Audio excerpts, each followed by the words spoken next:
नारायण नारायण नारायण नारायण। 12वें अध्याय का 13वां श्लोक हम पढ़ रहे थे।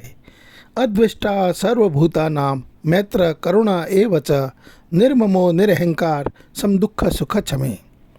अद्वेष्टा सर्वभूतानां मैत्र करुणा एव च, इसकी व्याख्या पिछले वीडियो में की है।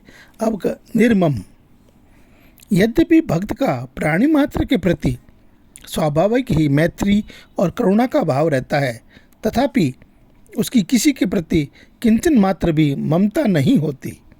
प्राणियों और पदार्थों में ममता, मेरेपन का भाव ही मनुष्य को संसार में बांधने वाली होती है। भक्त इस ममता से सर्वथा रहित होता है। उसकी अपने कहलाने वाले शरीर, इंद्रियां, मन और बुद्धि में भी बिल्कुल ममता नहीं होती। साधक से भूल यह होती है कि वह प्राणियों और पदार्थों से तो ममता को हटाने की चेष्टा करता है, पर अपने शरीर, मन, बुद्धि और इंद्रियों से ममता हटाने की ओर विशेष ध्यान नहीं देता। इसलिए वह सर्वथा निर्मम नहीं हो पाता। प्राणियों और पदार्थों में ममता, मेरेपन का भाव ही मनुष्य को संसार में बांधने वाली होती है। भक्त इस ममता से सर्वथा रहित होता है। निरअहंकार, शरीर, इंद्रियां आदि जड़ पदार्थों को अपना स्वरूप मानने से अहंकार उत्पन्न होता है। भक्त की अपने शरीर आदि के प्रति किंचन मात्र भी अहम बुद्धि न होने के कारण तथा केवल भगवान से अपने नित्य संबंध का अनुभव हो जाने के कारण उसके अंतःकरण में स्वतः श्रेष्ठ दिव्य अलौकिक गुण प्रकट होने लगते हैं।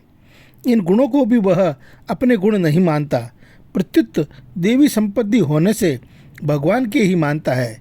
सत्य यानी परमात्मा के होने के कारण ही ये गुण सद्गुण कहलाते हैं।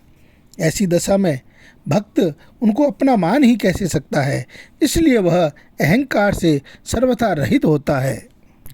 सम दुख सुख, भक्त सुख दुखों की प्राप्ति में सम रहता है, अर्थात अनुकूलता प्रतिकूलता उसके हृदय में राग, द्वेष, हर्ष, शोक आदि विकार पैदा नहीं कर सकते।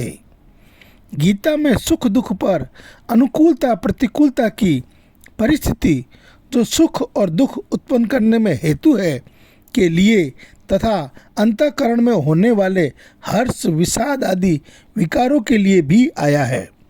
अनुकूल और प्रतिकूल परिस्थिति मनुष्य को सुखी दुखी बनाकर ही उसे बांधती है। इसलिए सुख दुख में सम होने का अर्थ है अनुकूल या प्रतिकूल परिस्थिति आने पर अपने में हर्ष, शोक आदि विकारों का न होना।